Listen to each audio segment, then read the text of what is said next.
الحمد للہ رب العالمین الصلاة والسلام علی رسولہ الکریم وعلی آلہ واصحابہ اجمعین اما بعد رب اشرح لی صدری ویسر لی امری واحلل عقدۃ من لسانی یفقہوا قولی۔ ہم سب سے پہلے اللہ سبحانہ وتعالی کا شکر بجا لاتے ہیں اور بے شمار درود و سلام ہو نبی اکرم صلی اللہ علیہ وسلم پر کہ جن کی زندگی میں ہمارے لیے بہترین نمونہ ہے۔ آج کا جو عنوان ہے وہ ہے ازواج مطہرات، یعنی نبی کریم صلی اللہ علیہ وسلم کی جو بیویاں تھیں جو اس امت کی مائیں ہیں، ان کے تعلق سے کچھ ہم جاننے کی کوشش کریں گے۔ اصل میں یہ بھی ہماری پچھلی جو سیرت چل رہی ہے، سیرت النبی صلی اللہ علیہ وسلم، یہ اسی کی ایک کڑی ہے کہ ہم نبی کریم صلی اللہ علیہ وسلم کے گھر والوں کے تعلق سے علم حاصل کریں، کیونکہ قرآن مجید میں اگر ہم دیکھیں گے تو ازواج مطہرات کا بہت بڑا مقام ہے، نبی کریم صلی اللہ علیہ وسلم کی بیویوں کا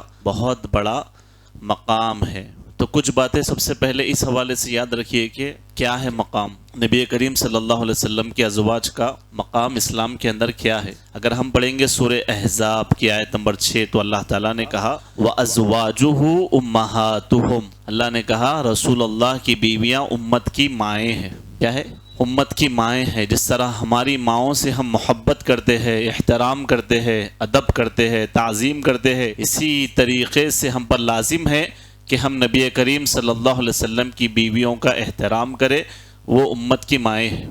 اسی لیے جب کبھی ہم کوئی اللہ کے نبی صلی اللہ علیہ وسلم کی زوجہ محترمہ کا نام لیتے ہیں تو کہتے ہیں ام المؤمنین عائشہ صدیقہ رضی اللہ تعالیٰ عنہ۔ ام کہتے ہیں ماں، ام المؤمنین مومنوں کی ماں، ام المؤمنین حضرت حفصہ رضی اللہ تعالیٰ عنہ، ام المؤمنین حضرت خدیجہ رضی اللہ تعالیٰ عنہ، ام المؤمنین حضرت سودا رضی اللہ تعالیٰ عنہ۔ تو یہ کیا ہے؟ امت کی مائیں ہیں۔ تو مقام کیا ہے؟ اس میں سب سے پہلی بات یہ ہے کہ وہ امت کی مائیں، اللہ تعالیٰ نے انہیں قرار دیا۔ اور دوسری بات یہ کہ آپ صلی اللہ علیہ وسلم کی بیویوں کے جو اجسام پردے میں دیکھنا کسی کے لیے جائز نہیں تھا۔ تو کہیں یہ گمان آ سکتا ہے ماں کس اعتبار سے ہے؟ ماں کے معنی کیا ہے؟ تو ماں کے معنی عزت اور احترام کے لحاظ سے، اور ہماری ماؤں کی جس طرح ہم عزت کرتے ہیں، احترام کرتے ہیں، اسی لحاظ سے یہ معنی میں کہا گیا ہے کہ وہ ہماری مائیں ہے۔ اور ایک معنی کیا ہے؟ کس معنی میں ام المؤمنین یعنی ازواج مطہرات کو اللہ تعالیٰ نے کہا کہ امہاتہم، امت کی مائیں ہے؟ تو علماء بتاتے ہیں ایک معنی اس کا یہ ہے کہ نکاح کے اعتبار سے۔ کیا ہے ایک معنی؟ نکاح کے اعتبار سے، یعنی ان سے نکاح نہیں کر سکتے۔ اللہ کے نبی کی وفات کے بعد بھی ان سے نکاح جائز نہیں تھا، تو نکاح کے اعتبار سے وہ امت کی مائیں ہیں، احترام اور ادب کے لحاظ سے وہ امت کی مائیں ہیں، محبت کے لحاظ سے جو ہم ہماری ماؤں کے ساتھ محبت کرتے ہیں، احترام کرتے ہیں، تعظیم کرتے ہیں، اس لحاظ سے وہ بھی امت کی مائیں ہیں، یعنی ان کا بھی احترام کرنا ہے۔ تو نعوذ باللہ من ذالک کوئی اپنی ماں سے نکاح نہیں کرتا۔ اسی طریقے سے امہات المومنین کو قرار دیا گیا کہ وہ ان سے نکاح جائز نہیں ہے، لیکن ماں ہونے کے باوجود پردہ ضروری تھا، پردہ ضروری ہے امہات المومنین سے۔ تو ایسا گمان میں آ سکتا ہے کہ بھئی اگر ماں ہے تو شاید پردہ نہیں ہے، نہیں، بلکہ ان سے پردہ ضروری تھا، کیونکہ حقیقی ماؤں سے کیا ہے؟ پردہ نہیں ہے۔ تو یہ ایک فرق ہے، ماں کے لحاظ سے کیا فرق ہے؟ حقیقی ماؤں سے پردہ نہیں ہوتا، امہات المومنین سے پردہ تھا۔ اس کی بہت ساری دلائل ہے، اس کی ایک تفصیل ہے، یہ ایک بحث ہے پوری، پھر کسی موقع پہ ہم اس پر گفتگو کر سکتے ہیں۔ صرف میں اتنا بتانا چاہتا ہوں کہ امہات المومنین ماں جب ہم کہہ رہے ہیں تو کن معنوں میں ہے؟ احترام کے لیے، تعظیم کے لیے، ہماری جو محبت ہے اور ہماری ماؤں کے ساتھ جو ہمارا ایک احترام رہتا ہے، اس طریقے سے ہمیں ہمارے نبی کی بیویاں یعنی امت کی جو مائیں ہیں ان کا احترام کرنا ہے۔ اور ایک معنی جو نکاح کے طریقے سے، یعنی نکاح جو نہیں کیا جا سکتا ان سے، اس معنی میں وہ مائیں ہیں لیکن پردہ ہے ان سے پردہ ہے۔ جیسے کہ اللہ تعالیٰ نے قرآن مجید میں کہا وَإِذَا سَأَلْتُمُوهُنَّ مَتَاعًا فَاسْأَلُوهُنَّ مِنْ وَرَاءِ حِجَابٍ، اللہ تعالیٰ نے کہا اور جب تم ازواج مطہرات سے کوئی سامان مانگو تو پردے کے پیچھے سے مانگو۔ اور سورہ احزاب میں اور اس کی تفصیل بھی ہے کہ رسول اللہ کا ایک آپ کے زوجہ محترمہ سے نکاح ہوا، غالباً زینب رضی اللہ تعالیٰ عنہ سے، تو ولیمے کی رسول اللہ نے صحابہ کو دعوت دی، وہ آئے اور کھانے کے بعد بھی کافی دیر تک بیٹھ گئے۔ تو جیسا آج کا جیسا شادی ہال کا سسٹم تو نہیں تھا، بلکہ وہ جو بھی جگہ تھی گھر کی وہ بیٹھے ہی رہے، تو رسول اللہ کو تھوڑا سا تکلف ہوا کہ جو ہے وہاں پر پردے کا بھی مسئلہ تھا، اور پھر جو ہے اور بھی چیزیں تھی، تو رسول اللہ کو تھوڑا تکلف محسوس ہوا، تو اللہ تعالیٰ نے قرآن مجید سے آیتیں نازل کی، سورہ احزاب کی۔ رسول اللہ تکلف محسوس کر رہے تھے، بول نہیں سکے، لیکن اللہ نے کہا اللہ تعالیٰ حق بولنے سے کسی کا لحاظ نہیں رکھتا۔ تو وہاں پر تنبیہ آئی کہ اصل میں مقصد وہ کھانے کے لحاظ سے نہیں تھا، بلکہ امت کی اصلاح کے لیے تھا، اور آگے کے لحاظ سے بھی تھا کہ گھروں میں جب آ رہے ہو تو اجازت لے کر آؤ، اور جس مقصد سے آ رہے ہو جب مقصد پورا ہو جائے تو پھر جلدی چلے جاؤ۔ تو یہ تمام تر تربیت تھی اس کے اندر۔ تو اس سے ہم کو دلیل مل رہی ہے کہ پردہ ضروری تھا ازواج مطہرات سے۔ تو یہ ایک جو ہے اس کا معنی ہے۔ اور پھر اسی طریقے سے احترام، جیسا میں نے شروعات میں بتایا، اور کیا مقام ہے ازواج مطہرات کا، اور کیا مقام ہے؟ ایک اور بڑا مقام جو اللہ نے ان کو دیا، ایک کیا بتایا پہلے؟ امہاتہم، امت کی مائیں ہیں۔ دوسرا ایک اور مقام کیا ہے؟ اہل بیت قرار دیا اللہ تعالیٰ نے، ازواج مطہرات کو کہا اہل بیت میں سے ہے۔ اللہ تعالیٰ نے کہا انما یرید اللہ لیذہب عنکم الرجس اہل البیت ویطہرکم تطہیرا۔ تو اللہ نے کیا کہا؟ اہل البیت۔ اللہ تو چاہتا ہے کہ تم سے یعنی نبی کے گھرانے والوں سے گندگی کو دور کر دے اور تمہیں اچھی طرح پاک کر دے۔ تو اللہ نے یہاں پر لیذہب عنکم رجس اہل البیت، تو یہاں پر اللہ تعالیٰ نے تمام کو شامل کیا اور کہا کہ اہل بیت سے اللہ تعالیٰ یعنی ان گندگیوں کو پاک کرنا چاہتے ہیں۔ تو یہاں پر نبی کی بیویوں کو اللہ تعالیٰ نے اہل بیت قرار دیا۔ یہ روافظ کا جو ٹولہ ہے یہ نبی کی بیویوں کو اہل بیت میں سے ہی نہیں مانتا۔ تو یہاں پر ہم کو بتایا جا رہا ہے یہ جو امت کی مائیں ہیں، یہ نبی صلی اللہ علیہ وسلم کی جو بیویاں ہیں، ان کا مقام کیا ہے؟ یہ امت کی مائیں ہیں، اور ان کا مقام کیا ہے؟ یہ اہل بیت سے ہے۔ اب اہل بیت کے جتنی حدیثیں ہم کو ملتی ہے فضیلت کے اعتبار سے، وہ تمام ازواج مطہرات کے لیے ہے، کیونکہ اہل بیت میں سب سے پہلے کون شامل ہوتے ہیں؟ رسول اللہ کی بیوی، آپ کے سب سے پہلے بیوی جو ہے اس کے اندر شامل ہوتے ہیں۔ اور پھر اور بھی اس کی بہت ساری دلائل ہے۔ تو انشاءاللہ اتنا یاد رکھیے شروعات میں کہ ازواج مطہرات کا مقام یہ ہے کہ اللہ تعالیٰ نے انہیں امت کی مائیں قرار دیا، اور ماں کس اعتبار سے ہے اس کی تفصیل میں نے آپ کے ابھی سامنے رکھی۔ اور دوسری بات یہ کہ اہل بیت کہا اللہ تعالیٰ نے۔ اب آئیے ہم دیکھتے ہیں مختصر انداز میں، کیونکہ یہ بہت تفصیلی عنوان ہے، تو میرا آج کا جو مقصد رہے گا جو آپ کو یاد رکھنا ہے زیادہ، وہ یہ کہ رسول اللہ صلی اللہ علیہ وسلم کی نکاح کو بار بار جو ہے میڈیا میں لایا جاتا ہے اور بتانے کی کوشش کی جاتی ہے کہ جو ہے نا اتنے نکاح کیے، ایسا کیے۔ تو میں ان باتوں کو بھی میری تقریر کے اندر کوشش کروں گا کہ وہ جوابات بھی ہم سیکھ لیں، کہ اگر کوئی ہمارے سامنے نبی کریم صلی اللہ علیہ وسلم کے ازواج مطہرات کے تعلق سے کچھ بات کہے تو ہم اس کا جواب دے سکے۔ انشاءاللہ وہ بھی ہم اس کے اندر کوشش کریں گے۔ سب سے پہلی بات یہ کہ اللہ کے نبی صلی اللہ علیہ وسلم جب اس دنیا سے تشریف لے گئے تو آپ صلی اللہ علیہ وسلم کی کتنی بیویاں تھیں باحیات؟ 9 بیویاں تھیں باحیات۔ خدیجہ رضی اللہ عنہا ہے اور دوسروں کا انتقال ہو گیا تھا، باحیات 9 بیویاں تھیں۔ حضرت خدیجہ رضی اللہ تعالی عنہا سے جو نکاح ہوا رسول اللہ صلی اللہ علیہ وسلم کا، وہ کتنے سال میں ہوا؟ 25 سال رسول اللہ کی عمر تھی، اور حضرت خدیجہ کی عمر 40 سال کی خاتون سے آپ نے نکاح کیا، اور وہ 2 مرتبہ بیوہ ہو چکی تھی، ان کی شادی آلریڈی 2 مرتبہ ہو چکی تھی۔ 2 مرتبہ کی بیوہ خاتون سے نبی کریم صلی اللہ علیہ وسلم نے نکاح کیا۔ تو جو لوگ نبی صلی اللہ علیہ وسلم کے نکاح پر اعتراض اٹھاتے ہیں، نبی صلی اللہ علیہ وسلم کی پہلی شادی ان کے منہ پہ ایک تماچا ہے کہ رسول اللہ نے ایسی عمر رسیدہ خاتون سے نکاح کیا جو 2 مرتبہ کی بیوہ تھی۔ اگر نبی کریم صلی اللہ علیہ وسلم کو یہ لوگ جس طریقے سے بتانے کی کوشش کرتے ہیں، اگر ویسا آپ کا کوئی مقصد ہوتا تو وہ پہلا نکاح ہی دلیل بن رہا ہے کہ رسول اللہ کا ایسا کوئی منشا تھا ہی نہیں۔ اور پھر اسی طریقے سے کس بنیاد پہ نکاح ہوا؟ نکاح کی بنیاد کیا بنی؟ آپ جو ہے حضرت خدیجہ رضی اللہ عنہا کا مال لے جا کر بیچتے تھے، تو آپ کے ساتھ ایک غلام ہوتا تھا میسرہ، وہ آتا اور حضرت خدیجہ رضی اللہ عنہا کو آپ کے اخلاق، آپ کے جو ہے صفات بیان کرتا کہ یہ ماشاءاللہ ایسے ہے ایسے ہے ایسے ہے. تو حضرت خدیجہ جو ہے رضی اللہ عنہا یہ تمام باتوں سے متاثر ہوتی کہ رسول اللہ صلی اللہ علیہ وسلم کی طرف ان کی رغبت بڑھ گئی نکاح کے لیے.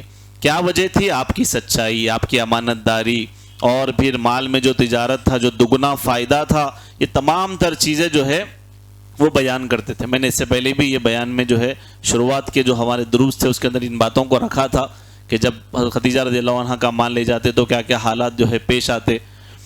لگ بھگ جو ہے ایک واقعہ وہ ہے کہ جب رسول اللہ جب منڈی میں گئے، سب اپنا مال جمع کر بیٹھے ہوئے تھے، تو میسرہ نے دیکھا کہ رسول اللہ کے بیچنے کا انداز کیا ہے، سب مال کو ملا کر بیچ رہے ہیں. رسول اللہ تمام کو الگ کر رہے ہیں، کچے کھجوروں کو اور پکے کھجوروں کو الگ کر رہے ہیں. تو میسرہ نے کہا کہ اگر یہ سب کریں گے تب تک تو منڈی کا ٹائم ہی ختم ہو جائے گا، جو خریدنے بیچنے کا ٹائم ہے. رسول اللہ وہی کر رہے تھے، لیکن اس کے بعد جب لوگ آئے تو رسول اللہ نے 2 الگ الگ دام بتا دیے کہ یہ کچے ہے، یہ جو ہے جلدی استعمال کرو، اس کا یہ دام ہے، یہ پکے ہے، اسے استعمال کر سکتے ہیں، یہ آپ زیادہ دام میں اس کو رسول اللہ نے بیچا. تو یہ جو ترکیب تھی یہ پہلی مرتبہ وہ مارکیٹ میں نیا دکھا سب کو کہ ارے ایسا بھی ہے. تو ایمانداری کھل کر عیب بتا دیا کہ یہ ایسا ہے، یہ ایسا ہے. تو حضرت خدیجہ رضی اللہ تعالی عنہ نے جب میسرہ سے جب تفصیل لی تو انہوں نے کہا کہ یہ تو آپ کا وہ تجارتی سفر تھا کہ اس میں آپ کو اتنا مال ملا ہے کہ ایسا تجارتی منافع ہم کو کبھی نہیں ہوا. بولے تو جو ہے یہ تمام چیزوں سے حضرت خدیجہ رضی اللہ عنہ متاثر ہو رہی تھی. تو ان کی ایک سہیلی تھی نفیسہ، انہوں نے ان کے ذریعے سے جو ہے پیغام بھجوایا نکاح کا. ابو طالب نے جو ہے اس کے اندر نکاح پڑھایا، اور بہت سی تفصیل ہے کہ جو ہے دونوں طرف سے تعریفیں پیش کی گئی کہ جو ہے محمد صلی اللہ علیہ وسلم جو ہے کیسے ہے.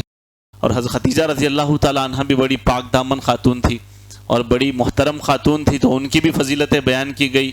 بالآخر میں جو ہے لوگوں دونوں کا نکاح طے پایا. حضرت خدیجہ رضی اللہ عنہا آپ کی پہلی زوجہ محترمہ ہے، آپ کی پہلی بیوی ہے، اور رسول اللہ اتنی محبت کرتے تھے حضرت خدیجہ رضی اللہ عنہا سے کہ ہمیشہ آپ کا ذکر کرتے تھے، ہمیشہ آپ کو یاد کرتے رہتے تھے. اور پھر اسی طریقے سے ان کا مقام کیا ہے؟ حضرت خدیجہ رضی اللہ عنہا کا مقام کیا ہے؟ جبریل علیہ السلام ایک مرتبہ آپ کے پاس آئے، غالباً آپ غار حیرا میں تھے، آپ کے پاس آئے اور کہا اے اللہ کے رسول، آپ کے پاس حضرت خدیجہ ایک برتن لے آ رہی ہے جس میں سالن، کھانا اور پانی ہے. تو رسول اللہ جب غار حیرا میں رہ رہے تھے تو وہ بڑا، آپ لوگ کبھی دیکھے ہوں گے کہ مکے سے کافی دور کا سفر ہے اور بڑی مشقت ہے جانے میں آنے میں، لیکن اتنی فرما بردار بیوی تھی کہ آپ اگر وہاں رہنا چاہتے ہیں، آپ کو سکون ہے، تو آپ وہاں رہیے، وہاں پر آپ کے کھانے کا انتظام کریں گے. اور وہ اسی قدر اپنی فرما برداری دکھاتے رہتی، حالانکہ بہت مالدار خاتون تھے. تو جب وہ آ رہے تھے تو اللہ تعالیٰ نے جبریل علیہ السلام کو بھیجا، وہ آئے اور کہا اے اللہ کے نبی، وہ جب آئے تو انہیں ان کے رب کا اور میرا سلام پہنچا دیجیے. تو ان کی فضیلت یہ بتائی جاتی ہے کہ اللہ تعالیٰ نے سلام بھجوایا حضرت خدیجہ رضی اللہ تعالیٰ عنہ پر، اور پھر جبریل علیہ السلام نے بھی کہا کہ آپ پر سلامتی ہو. تو یہ جو ہے ان کا مقام ہے. اور کہا کہ انہیں ایک جنت میں ایک موتی کے محل کی خوشخبری سنا دیجئے جس میں وہ نہ کوئی پریشان کن آواز سنے گی اور نہ ہی مشقت اور تھکن محسوس کرے گی. یہ خدیجہ رضی اللہ تعالیٰ عنہ کا آپ جو ہے مقام تھا، اور یہ آپ کی پہلی بیوی تھی. اور اب یہ بھی بات واضح ہو گئی کہ ان سے نکاح کس بنیاد پہ ہوا؟ رسول اللہ کی امانت داری، سچائی، یہ سب دیکھ کر انہوں نے نکاح کا پیغام بھیجا، رسول اللہ نے اس کو قبول کیا. اور عمر کے لحاظ سے ایک دلیل مل رہی ہے، یہ جو پروپوگنڈا لوگ کرتے ہیں، باتیں بنانے کا، تنقید کا جو ایک مزاج ہے، تو وہ تمام کا پہلا نکاح ہی ایک جواب ہے. پہلا نکاح ہی ایک جواب ہے کہ رسول اللہ نے 2 مرتبہ کی بیوہ خاتون سے نکاح کر کے امت کو انسانیت کا ایک بڑا سبق اور پیغام دے دیا. اور پھر اسی طریقے سے دوسرا نکاح کن سے ہوا؟ دوسرا نکاح جو ہے بعض روایتوں کے بعض روایتیں ملتی ہیں عائشہ رضی اللہ عنہا سے ہوا، اور بعض میں ملتا ہے سودا رضی اللہ عنہا سے ہوا. حافظ ابن حجر اور دوسرے اکابرین نے جو اس کی تطبیق بتائی وہ یہ کہ ترتیب کے لحاظ سے اگر دیکھیں گے تو سودا رضی اللہ تعالیٰ عنہ سے آپ کا نکاح ہوا، لیکن ان سے پہلے حضرت عائشہ رضی اللہ عنہ سے آپ کا نکاح ہو چکا تھا 6 سال کی عمر میں، لیکن بدائی نہیں ہوئی تھی، آپ کو جو ہے بدائی نہیں ہوئی تھی، تو اس کے بعد 9 سال کی عمر میں آپ کو اللہ کے نبی نے گھر بسایا۔ تو یہ جو 3 سال کا گیپ ہے اس میں حضرت سودا رضی اللہ عنہ سے جو نکاح ہوا فوراً بدائی بھی ہو گئی تھی، تو اس لحاظ سے دوسرا نکاح حضرت سودا رضی اللہ تعالیٰ عنہ سے ہوا۔ تطبیق دے دی گئی کہ دونوں باتیں بھی صحیح ہیں، لیکن اس میں یہ تطبیق ہے۔ سودا رضی اللہ تعالیٰ عنہ سے جو نکاح ہوا وہ جو ہے حضرت خدیجہ رضی اللہ تعالیٰ عنہ کی وفات کے بعد 10 نبوی یعنی 10 نبوت میں جو ہے یہ نکاح پیش آیا شوال کے مہینے میں۔ تو رسول اللہ سے شادی کرنے سے پہلے حضرت سودا رضی اللہ تعالیٰ عنہ کی شادی ان کے چچا زاد سکران بن عامر سے ہوئی۔ یہ دنوں حبشہ کی طرف مسلمانوں کی دوسری ہجرت سے پہلے گئے اور واپسی کے بعد سکران وفات پا گئے۔ تو یہ جو میں تفصیل بتا رہا ہوں کہ پہلے جو ان کا نکاح کن سے ہوا تھا وہ کیوں بتا رہا ہوں، اس کی وجہ آپ کو ابھی آگے آئے گی۔ وہ یہ کہ سودا رضی اللہ تعالیٰ عنہ کی جو عمر تھی وہ بہت زیادہ ہو گئی تھی، تو انہیں کسی بات کا خدشہ ہوا۔ تو رسول اللہ صلی اللہ علیہ وسلم نے جب دیکھا کہ یہ جب حبشہ کی طرف ہجرت کیے تھے ان کے شوہر اور وفات پا گئے اور عمر کے لحاظ سے بھی بہت زیادہ تھے، تو رسول اللہ نے ان کو ایک سپورٹ کے لیے نکاح کیا۔ رسول اللہ نے اپنی مرضی سے جو نکاح کیا تھا وہ صرف آپ کا پہلا نکاح ہی تھا حضرت خدیجہ رضی اللہ عنہا سے، اس کے بعد جو کچھ نکاح ہوئے وہ اللہ کے حکم سے ہوئے، کچھ حکمتوں کے تحت ہوئے۔ اب دوسرا نکاح جو حضرت سودا سے ہو رہا ہے اس میں حکمت کیا ہے؟ شوہر حبشہ کو گئے ہوئے ہیں، واپسی میں انتقال ہو گیا، تو ایک سپورٹ کے لیے ان سے نکاح کیے۔ لیکن ان کی عمر کیا ہے اس وقت میں؟ سودا رضی اللہ عنہا کی عمر کیا ہے؟ بہت زیادہ ہے۔ تو انہیں کس بات کا ان کو یہاں تک کہ خدشہ ہو گیا تھا کہ کہیں رسول اللہ مجھے طلاق نہ دے دے، میری عمر اتنی زیادہ ہے کہ کہیں مجھے رسول اللہ طلاق نہ دے دے۔ تو انہوں نے اپنی باری حضرت عائشہ رضی اللہ عنہا کو دے دی تھی کہ میری جو باری ہے وہ لے لیجئے، تو لیکن ان کی خواہش تھی کہ مجھے طلاق مت دیجئے کیونکہ میں ازواج مطہرات میں میرا شمار ہو، اسی لیے میں آپ کے نکاح میں رہنا چاہتی ہوں۔ تو دیکھیں یہاں پر نکاح کی وجہ بالکل الگ ہے، مقصد ہی بالکل الگ ہے اور بتایا بالکل الگ طریقے سے جاتا ہے۔ تو یہاں پر جب ایسا ہوا سودا رضی اللہ تعالی عنہا نے اپنی باری عائشہ رضی اللہ عنہا کے حوالے کر دی۔ عائشہ رضی اللہ عنہا بھی ان کی تعریف میں کہتی ہے، کس کی تعریف میں؟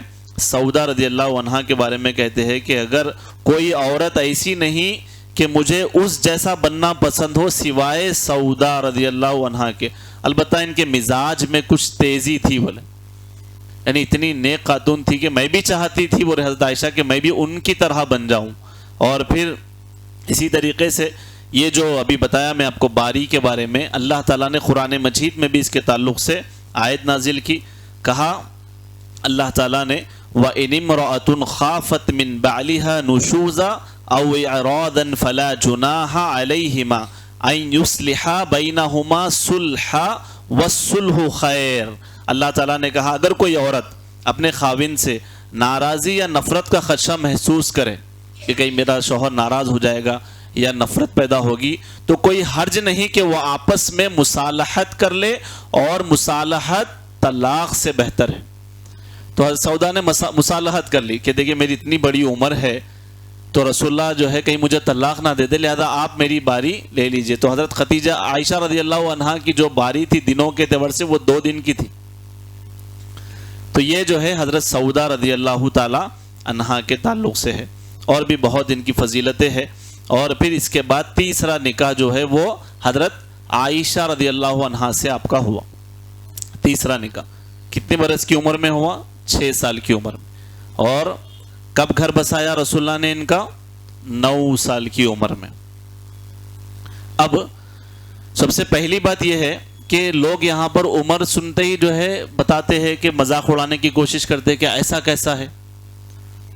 میرا جو ہے ایک مرتبہ ایک ایتھیسٹ سے جو ہے ایسی بات ہوئی تو وہ میرے کو بولنے لگے کہ بھائی آپ کو ایسا نہیں دکھتا کہ وہ کتنا امورل ہے، کتنا جو ہے بد اخلاق دکھ رہا ہے یہ چیز کہ جو ہے 6 سال کی عمر میں کہ دیکھو آپ 6 سال کی بچی کتنی رہتی، آپ سوچو، جسٹ امیجن کیسا رہتا، کیسا ہوا، کہ ایسا کیسا ہوتا، آپ سوچو. بلکہ ایسا جو ہے پریکٹیکل سینیریو دے کے انہوں بتا رہے کہ دیکھو اب ایسا 6 سال کی چھوٹی بچی، ایسا کیسا ہو سکتا، یہ نہیں ہوا، یہ جو ہے آپ کو نہیں دکھ رہا، از دس ناٹ امورل، کہ آپ کو ایسا نہیں دکھ رہا کہ یہ جو ہے بد اخلاقی ہے، کیا یہ جو ہے اخلاق سے گری ہوئی چیز نہیں دکھ رہی. تو بالکل جو ہے الگ طریقے کا ایلیگیشن لانا، ایک ایسا الزام لائے، ایک ایسا جو ہے الزام لانے کی کوشش کرے جو الزام نبی کے جانی دشمن ان کی باحیات میں بھی نہیں لگے رسول اللہ کے اوپر. یعنی بیس لیس بولتے ہیں نا، کوئی حقیقت ہی نہیں ہے اس کی. جیسے اس کے بارے میں کچھ باتیں. سب سے پہلی بات یہ ہے کہ حضرت عائشہ رضی اللہ عنہا کا جو نکاح ہوا، ہر معاشرے کا جو سسٹم ہے، کلچر ہے، وہ الگ ہے، طریقہ کار الگ ہے. آج کا جو زمانہ ہے، آج کا جو معاشرہ ہے، آج کے زمانے اور آج کے معاشرے کے لیے اگر ہم آج کے معاشرے کو مثال بنا کے آپ 1300 سال پہلے، 1400 سال پہلے کے زمانے کے معاشرے کو اگر وہاں پر اگر آپ تنقید کر رہے ہیں تو یہ انصاف ہی نہیں ہے. یہ زمانے کے لحاظ سے، معاشرے کے لحاظ سے حالات بالکل الگ ہے. آپ یہاں کے حالات میں ان حالات کو جو ہے آپ لا کے پیش کر، تو اس اعتبار سے جو ہے تو اس وقت کا زمانہ جو ہے بالکل الگ تھا. اب ہندوستان کا جو کلچر ہے، ہندوستان کا جو ماحول ہے، یہاں کی جو آب و ہوا ہے، آپ عرب کے کلچر کو جو ہے اس سے میچ کر دے رہے ہیں، عرب کی آب و ہوا سے اس کو میچ کر دے رہے ہیں. اسلام میں نکاح کی عمر کیا ہے؟ بچے کی کیا ہے عمر؟ بلوغت ہے، کوئی بھی ایج نہیں ہے. وہ اپن بنا لیا 18 میں کریے، 20 میں کریے، 25 میں کریے، 22 میں کریے، نہیں پہلے ایسا کرے تک 25 صحیح عمر ہے میرے حساب سے. تو یہ سب اپنے ہیں باتیں. اسلام کا کیا ہے؟ جب بالغ ہو گیا تو وہ اس کی نکاح کی عمر ہے. تو اب بالغ ہونے کا کرائٹیریا آپ کہاں سے لیں گے؟ کون سی عمر میں ہوتے؟ تو وہ تو آب و ہوا کے لحاظ سے، اس کے کھانے پینے کے لحاظ سے، اس کے کلچر کے لحاظ سے کہ یہاں کا بچہ کب بالغ ہوتا، یہاں کی بچی کب بالغ ہوتی، اور عرب کا کلچر کیا تھا. تو جب وہ لوگ 6 سال میں نکاح ہوا، جب وہ بالغ ہو گئے تب ان کے ساتھ گھر بسایا رسول اللہ صلی اللہ علیہ وسلم نے. تو آپ وہ حالات کو، اس زمانے کو اس حالات سے اور اس زمانے سے آپ کمپیئر کر ہی نہیں سکتے. وہاں کی کھادگی الگ ہے، وہاں کا موسم الگ ہے، وہاں کا ریگستان کا جو ہے پورا ان کے پاس وہ ہے، اور یہاں کا جو ہے نا مزاج اور سسٹم، یہاں کے کھانے الگ ہے. تو آپ کیسے اندازہ کریں گے کہ کون کب بالغ ہو گیا؟ تو لہٰذا سے آپ کیسا کرائٹیریا فکس کریں گے؟ جبکہ یہاں کے ہندوستانی کلچر میں بھی ایسا ہوتا تھا کہ کئی لوگ چھوٹی عمر میں نکاح کیے یہاں پر. تو اگر اب ہم آج کے کلچر کو، آج کے قانون کو کمپیئر کر کے بولیں گے ایسا کیسا ہوتا، تو ایسا ہوتا، ایسا ہوا اور ایسا ہوتا آ رہا ہے. تو یہ جو کمپیریزن ہے یہی غلط ہے، بیس لیس ہے. اچھا، دوسری بات، ان کا جو آرگیومنٹ ہے غلط ہے. یہ لوگ جو بات کر رہے ہیں، الزام لگا رہے ہیں، غلط ہے. کیسے ہم ثابت کریں گے؟ وہ ایک بات ہم کو یہ سمجھ میں آتی ہے کہ رسول اللہ کے دور میں جو آپ کے دشمن تھے، ابو جہل، ابو لہب اور ولید بن مغیرہ اور بھی کئی دشمن، ہمیشہ کوشش میں رہتے کہ کچھ بھی ملا تو بس اب اس کا جو ہے تماشا بنائیں گے بات کا، اور بالکل مکے میں جو ہے اس کو پھیلائیں گے. جیسا رسول اللہ نے معراج کا واقعہ سنایا، آتے ہی جو ہے بات کو پھیلانا شروع کرے، دیکھو ایسا ایسا کیسا ہوتا ذرا بتائیے ایک رات میں. تو ایسے ہی وہ کوشش میں رہتے کہ کسی بھی طریقے سے الزام لگائے. لیکن تاریخ میں جتنی کتابیں ہیں، رسول اللہ صلی اللہ علیہ وسلم کے اس نکاح کے بارے میں اس وقت کے آپ کے دشمن بھی اعتراض نہیں کیے، کیونکہ یہ ان کے سسٹم کا، کلچر کا حصہ تھا. اگر ہم یہ بات اٹھائیں گے تو یہ تو بچکانی بات ہو جائے گی، ارے ایسا کیسا ہوتا، یہ تو ہو رہا ہے، یہ تو ہے ان کے پاس. تو یہ ایلیگیشن تو وہ لوگ بھی نہیں لگائے تھے جو آج کے لوگ لگا رہے ہیں. اگر ہونا رہتا تو وہاں سے آنا تھا سب سے پہلے، وہ لوگ بولنا تھا ایسا کیسا ہوا. اور پھر اسی طریقے سے تیسری ایک بات ہم کو جو اس میں ملتی ہے، حکمت، کہ اللہ تعالیٰ نے جو اتنی کم سنی میں آپ سے نکاح کی جو آپ کو اجازت دی، اور جو آپ سے نکاح ہوا، لگ بھگ رسول اللہ کی وفات کے بعد 40 سال سے زیادہ حصہ، 40 سال سے زیادہ عمر عائشہ رضی اللہ عنہا نے گزارا، وہ باحیات رہی. اور کیا کیا انہوں نے ان سالوں میں؟ امت تک دین کی تعلیم کو پہنچایا. جتنے مسائل تھے امت تک ان مسائل کو پہنچایا حضرت عائشہ رضی اللہ عنہا. لگ بھگ آدھی صدی، 40 سال سے زیادہ عرصہ انہوں نے گزارا، امت کو علم پہنچاتے رہے. لگ بھگ جو ہم کو ملتا ہے 2210 احادیث کی راویہ ہے. اتنے زیادہ احادیث رسول اللہ سے روایت کی انہوں نے اور امت تک علم کو پہنچایا. اتنی بڑی عالمہ تھی, اتنی بڑی فقیہ تھی, اسلام دین کا اتنا گہرا علم رکھتی تھی جو امت تک پہنچایا گیا. تو یہ ایک حکمت ہے, اور بھی بہت ساری حکمتیں تھی جو یہ نکاح طے پایا. تو ان تمام باتوں سے ہم کو خلاصہ یہی ملتا ہے کہ اس کلچر کو اس کلچر سے یا اس سسٹم کو یہاں سے آپ میچ کرنا اور عمر کے لحاظ سے بتانا کہ یہ ایسا اور ویسا ہے, یہ پورا بیس لیس ہے. اور دوسری بات, اسلام نے جو شادی کے لیے جو قانون بنایا ہے وہ بلوغت کا ہے. اب یہاں آپ رہ رہے ہیں تو یہاں کا جو قانون ہے آپ اس کے حساب سے کریے, لیکن اسلام کا قانون کیا ہے, وہ بلوغت کا قانون ہے. تو بلوغت کا سسٹم کیا ہے, وہ جہاں بھی لوگ رہتے ہیں وہاں کے ہر لحاظ سے الگ الگ ہے, ہر ملک کے لیے الگ الگ ہے, کچھ بھی ایک کرائٹیریا فکس نہیں ہے. اور تیسری بات یہ کہ کم سنی میں نکاح ہوا اور پھر کئی سال تک یہ زندہ رہی, امت کو علم پہنچاتے رہی, یہ اس کے اندر حکمت تھی. اب ان کی حضرت عائشہ رضی اللہ عنہا کی جو فضیلت ہے وہ یہ ہے کہ رسول اللہ کہتے ہیں کہ میں نے خواب میں دیکھا, رسول اللہ نے کہا ایک آدمی عائشہ رضی اللہ تعالی عنہ کو ریشم کے کمبڑے میں اٹھائے آپ کے پاس لاتا ہے اور کہتا ہے کہ یہ آپ کی بیوی ہے. صحیح مسلم کی حدیث ہے, حدیث نمبر 3890. اللہ کے نبی صلی اللہ علیہ وسلم نے کپڑا اٹھایا اور دیکھا کہ وہ عائشہ رضی اللہ عنہا تھی. آپ صلی اللہ علیہ وسلم نے اپنے دل میں کہتے ہیں اگر اس کی تعبیر یہی ہے تو وہ دنیا میں میری بیوی بنے گی تو اللہ تعالیٰ اس کی سبیل بھی پیدا کرے گا, یعنی نکاح کا کوئی راستہ بھی اللہ تعالیٰ پیدا کرے گا. اور ایک روایت کے مطابق ملتا ہے, صحیح بخاری کی یہ حدیث ہے, اور صحیح مسلم کی جو حدیث ابھی میں آپ کو بتایا اس میں لگ بھگ 3 خواب 3 راتیں رسول اللہ نے ایسا خواب دیکھا. اور ایک چیز ان کی فضیلت میں یہ ہے کہ رسول اللہ نے جتنے نکاح کیے, حضرت عائشہ رضی اللہ عنہا ایک ایسی اس کے اندر زوجہ محترمہ ہیں جو کنواری تھی, یہ ایک ہی کنواری تھی. باقی جتنے سے بھی اللہ کے نبی نے نکاح کیا یا تو وہ بیوہ تھی یا مطلقہ تھی. اور پھر اسی طریقے سے اور دوسری ایک فضیلت ہم کو یہ بھی ملتی ہے کہ رسول اللہ جب آپ کے ساتھ لحاف میں اپنے گھر میں بھی رہتے تب بھی وحی کا نزول آتا تھا, نہ وحی کا نزول ہوتا تھا.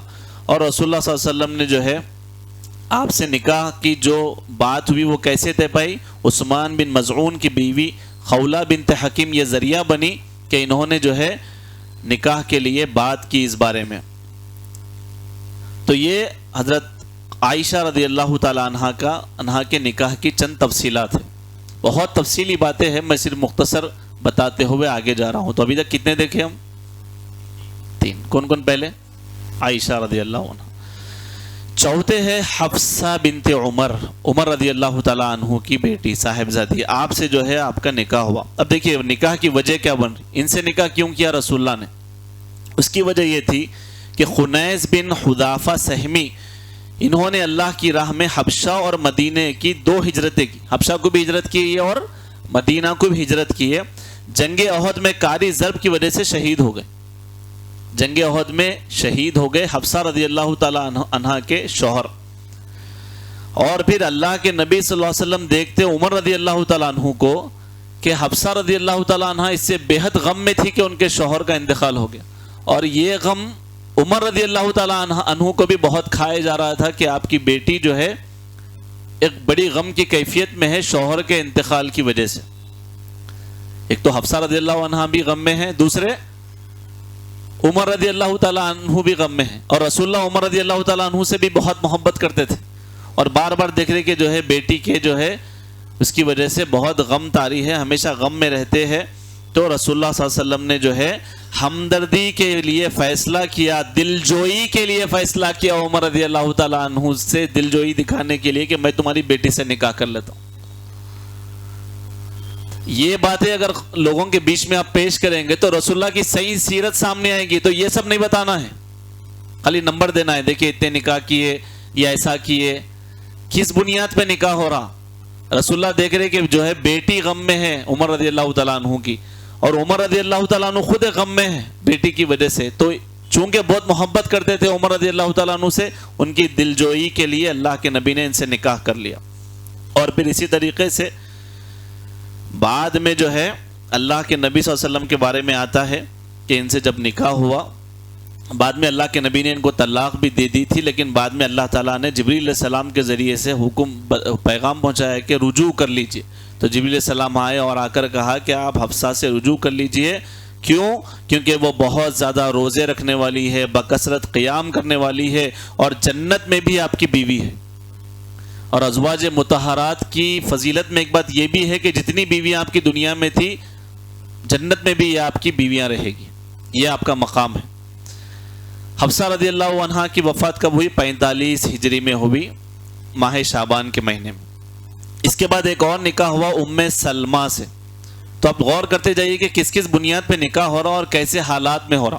ام سلمہ سے جو ہے آپ صلی اللہ علیہ وسلم کا نکاح ہوا. کیسے ہوا؟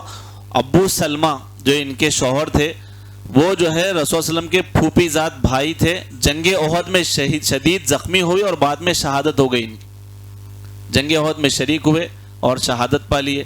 4 بچے ہیں، اور پھر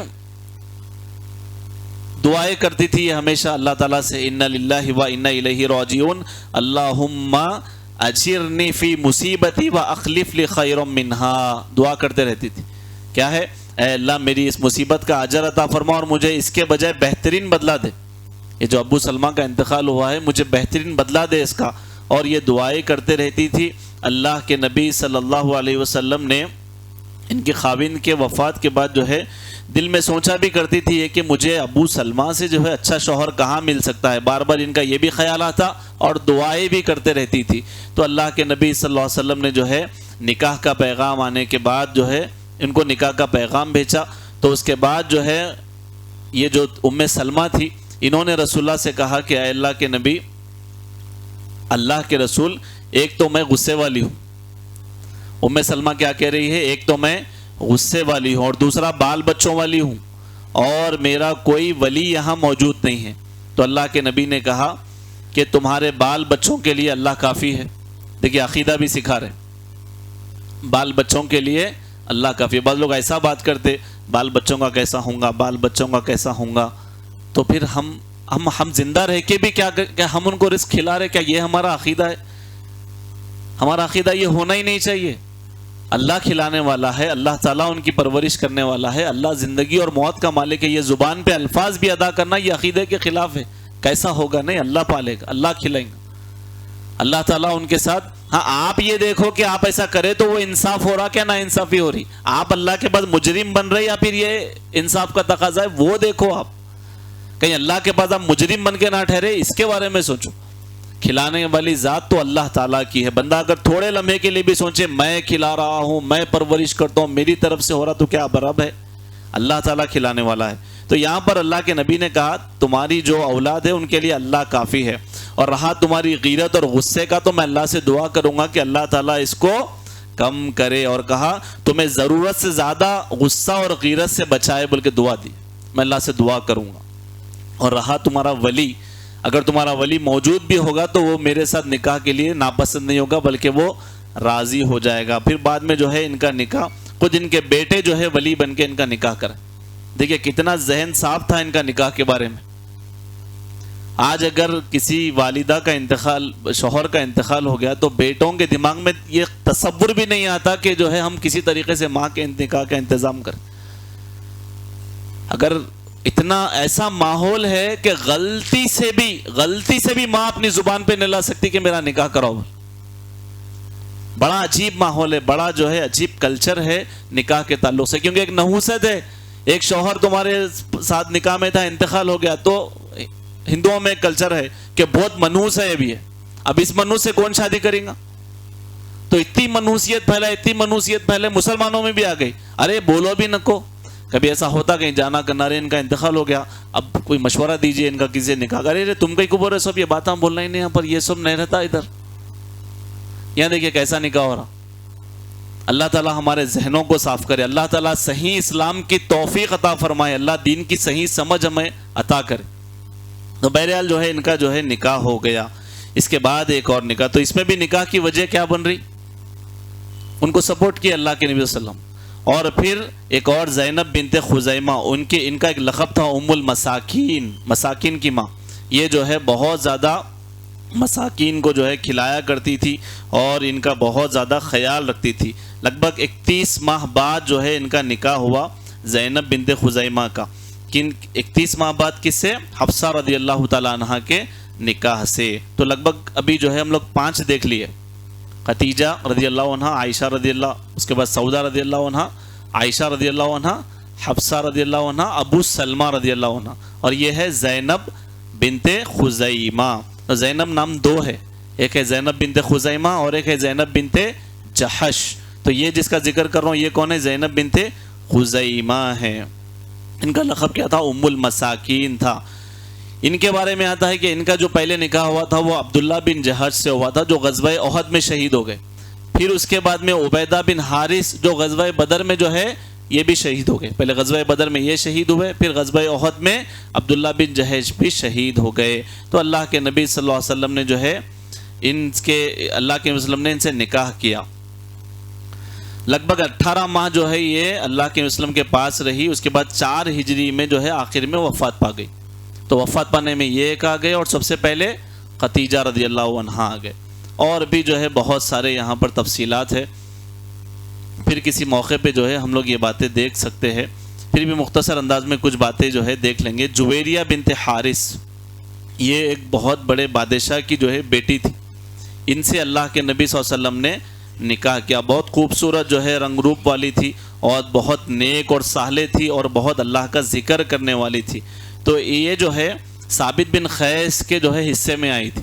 جب وہاں پر وہ جو ہے ان کے حصے میں آئی تو اللہ کے نبی صلی اللہ علیہ وسلم نے ان کو آزاد کرا دیا اور پھر ان سے نکاح کر لیا۔ تو اللہ کے نبی نے ان کے نکاح سے یہ پیغام دیا، کس سے؟ جویریہ بنت حارث سے، کہ جو ان کو آزاد کرائے، پھر نکاح بھی کرے اور پھر عزت اور احترام بھی دیا اللہ کے نبی صلی اللہ علیہ وسلم نے۔ تو جو ہے یہ ایک معزز خاندان اور عالی نسب خواتین سے رحم دلانا سلوک کر کے ان کی عزت کی حفاظت کی جائے، اور جب کسی قوم کا معزز ذلیل ہو جائے یا مالدار فقیر ہو جائے تو اس پر ترس کھا کر اسی جو شان ہے، اس کا جو لیول ہے، اسی طریقے سے اس سے ڈیلنگ کی جائے۔ اللہ کے نبی نے یہاں پر یہ پیغام دیا۔ زینب بنت جحش تو 2 ہے بولا، ایک زینب بنت خزیمہ ہو گئے، ایک ہے زینب بنت جحش۔ ان سے نکاح کیوں ہوا؟ کوئی بتا سکتا؟ جی ایک تو وہ تو بہت کامن جواب ہے، اللہ کا حکم، وہ تو شروع میں ہی بول دیا، پورے اللہ کے حکم سے ہی ہے۔ اور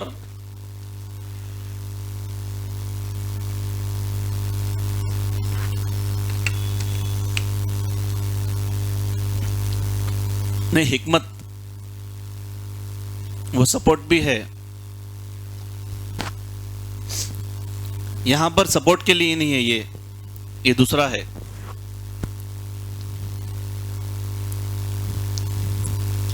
چار آپشن نہ دیوں گا، option A, option B, option C, option D.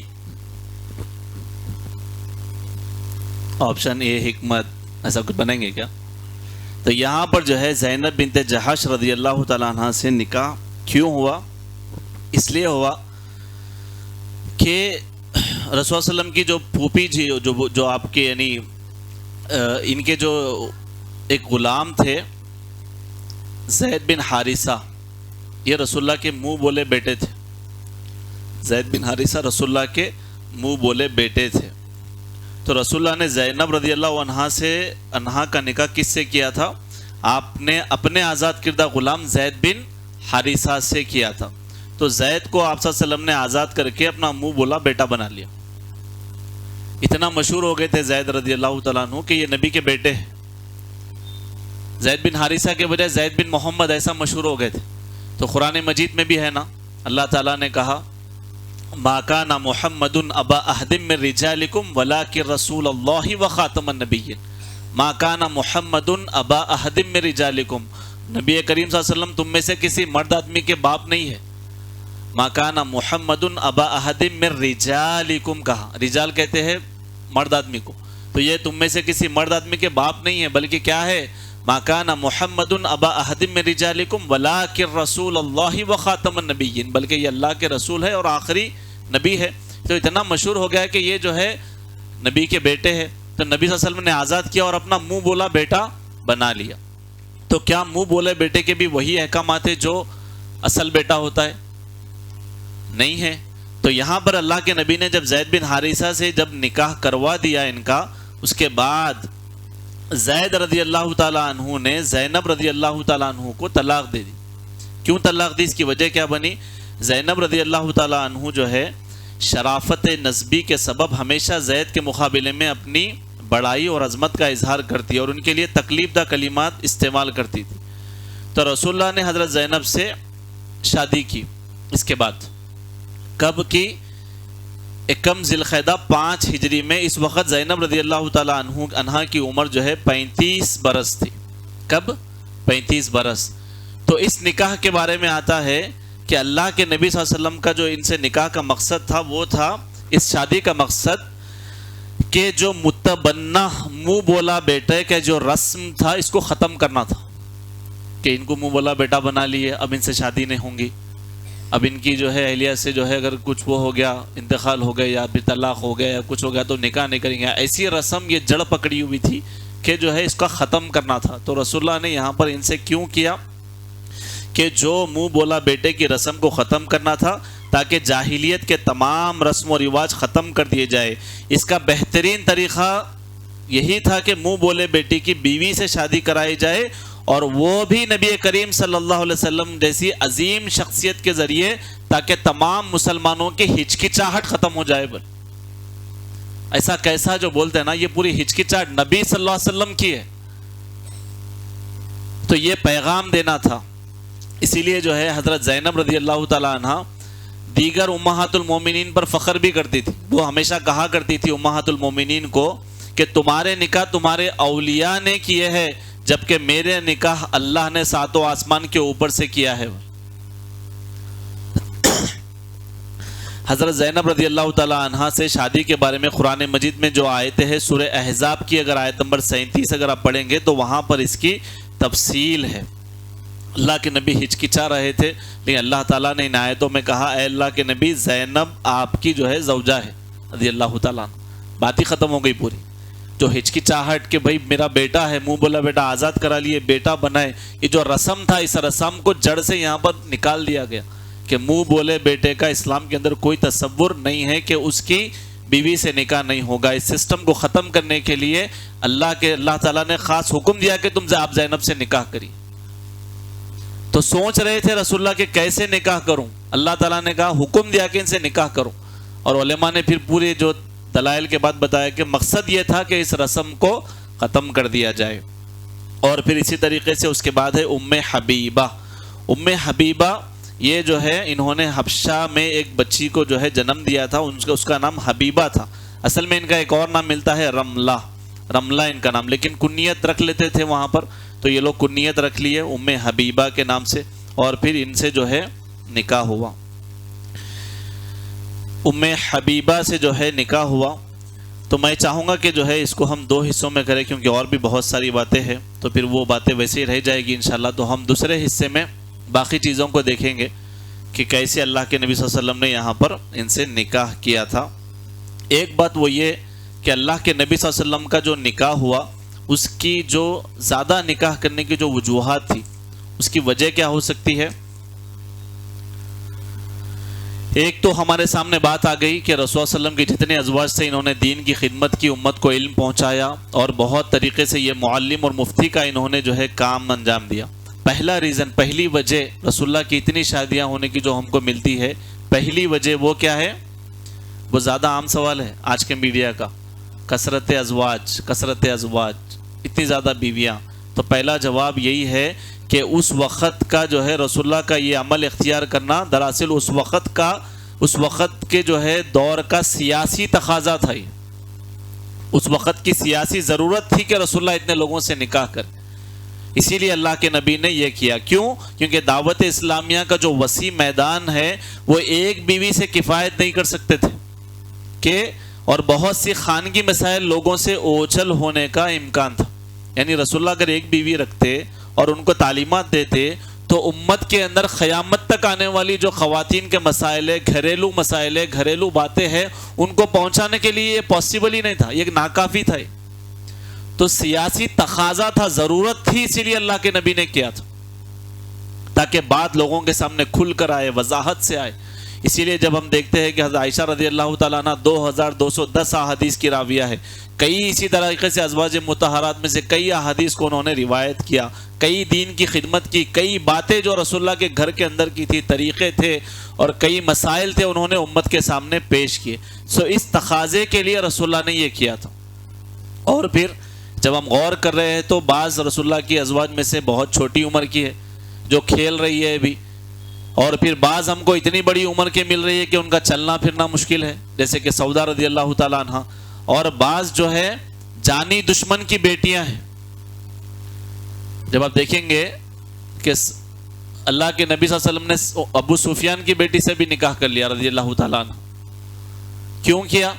کہ جو عرب کے اندر جو دشمنیاں بڑھ رہی تھی اس کو ختم کرنے کے لیے، اور پورے قریشی نہیں تھے، بعض غیر قریشی بھی تھے ازواج میں سے، ان سے نکاح کیوں کیا؟ کیونکہ عرب کے باہر بھی اسلام پھیل چکا تھا، تو اسی وجہ سے جو ہے ان کے ساتھ رشتہ داریاں بڑھانے کے لیے، اس دین کو قائم یعنی ان تک پہنچانے کے لیے، دشمنیوں کو ختم کرنے کے لیے اللہ کے نبی نے نکاح کیا۔ یہ سب کیا کام کر رہے تھے؟ یتیموں کو، بچوں کی تعلیم و تربیت میں مشغول تھے بعض ازواج مطہرات، اور بعض جو ہے اللہ کے نبی صلی اللہ علیہ وسلم کے جو ہے جلیل القدر بیویاں بنی نو انسان، یعنی نو انسان کے مختلف افراد کے لیے ہر میدان میں فضیلت کا بہترین نمونہ بنے، اور انہوں نے دین کی خدمت کی۔ دوسری وجہ اتنے زیادہ نکاح کرنے کی دوسری وجہ کیا تھی؟ ایک تو سمجھ میں آگئی، انہوں نے بہت گاڑی اردو ہو رہی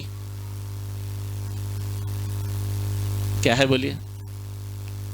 اس وقت کے دور کا سیاسی تقاضا تھا کہ اتنے لوگوں تک رسول اللہ کے خان کی گھر کے مسائل کو پہنچانے کے لیے ایک سے ایک کفایت نہیں تھا، تو اس لیے رسول اللہ نے اتنے نکاح کیے تاکہ لوگوں تک تمام تک خان کی مسائل کو پہنچایا جائے۔ اس وقت کا سیاسی تقاضا بھی تھا، یہ ضروری تھا ان سب سے اس وقت میں نکاح کرنا۔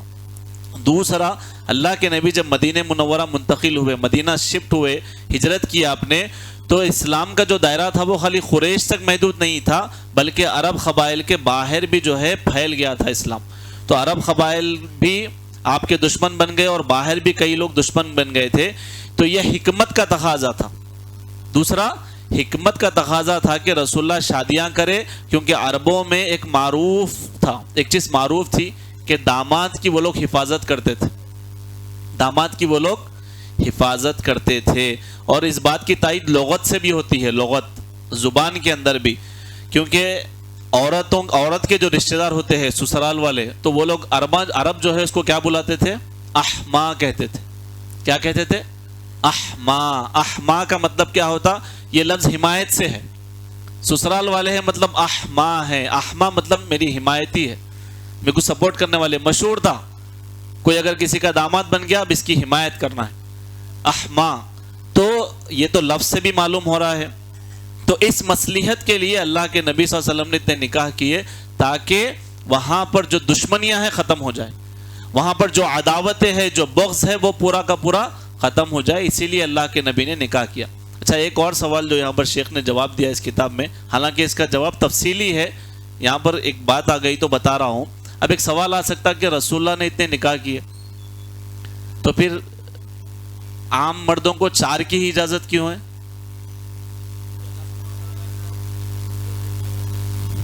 وہ ایک جواب بہت کامن ہے الحمدللہ۔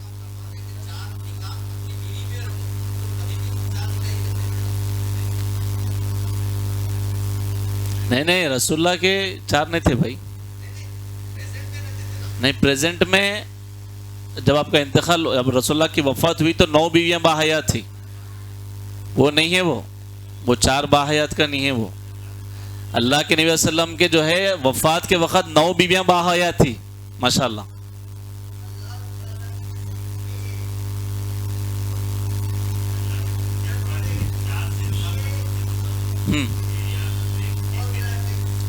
نہیں، وہ تو ایک پہ اکتفا کرنا ہے۔ میں یہ بول رہا ہوں کہ رسول اللہ صلی اللہ علیہ وسلم کو یہاں تک کی اجازت دی گئی، اب آپ کے امتیوں کو کہا گیا کہ اتنا ہی کرنا ہے آپ کو۔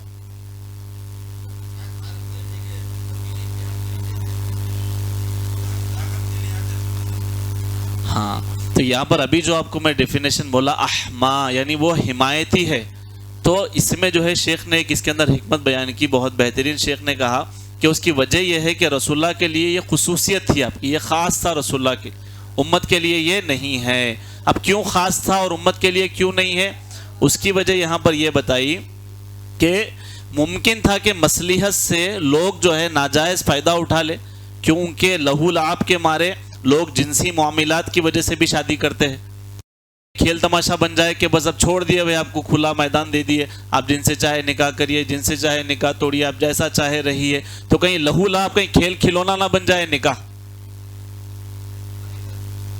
اس کی وجہ سے رسول اللہ کے ساتھ خصوصیت تھی آپ کی کہ آپ کو اجازت تھا کہ آپ کریے، لیکن امت کے لیے ریسٹرکشن لا لیے، باؤنڈری گھیر دیے، بولے نہیں اس سے زیادہ نہیں جانا۔ کیوں نہیں جانا؟ کیونکہ کہیں نکاح مذاق نہ بن جائے کہ بس اب یہاں سپورٹ ہونا ہے، نکاح کر لو بھائی، کیونکہ احما ہے، میرے سسرال والے کو نہیں، میرے حمایتی ہے۔ تو یہ سب چیزیں کہیں لہو لعب نہ بن جائے، کہیں کھیل تماشا نہ بن جائے، کہیں صرف جنسی معاملات کے لیے جو ہے لوگ نکاح کو اس ضرورت کے لیے نہ کرے خالی، بلکہ نکاح نام ہے ذمہ داریوں کا، انصاف کا، حقوق ادا کرنے کا۔ تو اس لیے یہاں پر امت کے لوگوں کو اللہ تعالیٰ نے حکم لگا دیا۔ اس لیے اللہ تعالیٰ نے وسعت کے ساتھ تعدد ازواج کو رسول اللہ کے لیے مخصوص کیا، اور عام افراد کے لیے بیویوں کی تعداد زیادہ سے زیادہ 4 مقرر کی۔ جو آپ بولے ابھی وہ امت کے لیے ہے کہ ایک وقت میں 4 نکاح جو رکھ سکتے ہیں وہ امت کے لیے ہے۔ وہ بھی اس کی وجہ کیا ہے؟ کیونکہ شاید تمہاری طاقت کے لحاظ سے تم اتنا انصاف کر سکو، اتنا ادا کر سکو، اور پھر کہیں اگر اس پہ کوئی روک تھام نہیں ہوگی تو پھر کیا ہوگا؟ مجھے یہاں سے کچھ سیاسی بینیفٹ لینا ہے تو میں ان سے نکاح کروں گا، پھر مجھے یہاں پر سے کچھ مال کا فائدہ چاہیے تو ان سے نکاح کروں گا، مجھے یہاں سے جو ہے نا میری جسمانی خواہشات کے لیے ان سے نکاح کر لوں گا، کہیں نکاح کہیں کھیل تماشا نہ بن جائے۔ اسی لیے وہ رسول اللہ کے لیے خصوصیت تھی، خاص تھا۔ اور آپ نے جو نکاح کیا، ابھی آپ کے سامنے میں ایک ایک مقصد بھی بیان کیا کہ کئی مقاصد کی وجہ سے ہوا، اور امت کو اللہ کے نبی نے جو کہا، جو شریعت نے جو ہم کو تعلیم دی، وہ 4 کی جو ہے اجازت دی۔ یہاں یہ اشارہ کر دینا بھی جو ہے ضروری ہے، شیخ بتا رہے ہیں، شیخ مہدی رزق اللہ کے رسول اللہ کی تعداد ازواج، جو تعدد ازواج کے مقاصد بہت عرفہ تھے، بہت بلند وجہ سے رسول اللہ نے نکاح کیا تھا۔ اور اس کی دلیل کیا ہے؟ وہ حدیث ہے جو ابن عباس سے روایت ہے کہ نبی کریم نے ایک عورت کا نکاح کا پیغام بھیجا، اس کا نام سودا تھا۔ یہ سودا الگ ہے، وہ سودا بنت زمع الگ ہے۔ انہوں نے نکاح کا، اللہ کے نبی نے ان کو پیغام بھیجا نکاح کا۔ تو یاد رہے کہ یہ سودا مشہور ام المؤمنین سودا بنت زمع نہیں، ان کا نسب بھی معروف نہیں ہے، اس لیے حافظ ابن حجر نے سودا قرشیہ کے نام سے موسوم کیا۔ تو رسول اللہ نے جب ان سے کہا کہ نکاح کرنا ہے تو انہوں نے کہا، ان کے جو ہے 6 بچے تھے اور خاوند فوت ہو چکے تھے ان کے، تو اللہ کے نبی سے انہوں نے معذرت چاہ لی، اس خاتون نے معذرت چاہ لی۔ جب اس نے معذرت کی تو رسول اللہ نے فرمایا، مجھ سے نکاح سے انکار کرتی ہو؟ وہ کہنے لگی، اللہ کے رسول، اللہ کی قسم میں اس کی وجہ سے نہیں کہ مجھے آپ سے محبت نہیں ہے۔ انہوں نے کہا، وہ کہنے لگی، اے اللہ کے رسول، میں آپ کو جو ہے آپ تو مجھے تمام مخلوقات سے زیادہ پیارے ہے اور محبوب ہے، لیکن میں مناسب نہیں سمجھتی کہ آپ کے سر کے پاس یہ جو بچے ہیں، میرے 6 بچے آپ کے سامنے چلاتے رہے، صبح شام آپ کے ارد گرد جو ہے آپ کو ستاتے رہے، اور یہ جو ہے نا اس طرح کرے، مجھے پسند نہیں ہے، اسی لیے میں یہ نہیں کرنا چاہتی۔ اللہ کے نبی نے کہا، اس کے علاوہ کوئی اور وجہ ہے کیا؟ پوچھا، کہا اس کے علاوہ تو کوئی وجہ نہیں ہے اللہ کے نبی۔ انہوں نے اللہ کی قسم کھا کر کہا کہ اس کے علاوہ کوئی وجہ نہیں ہے، تو اللہ کے نبی نے عذر کو تسلیم کر لیا۔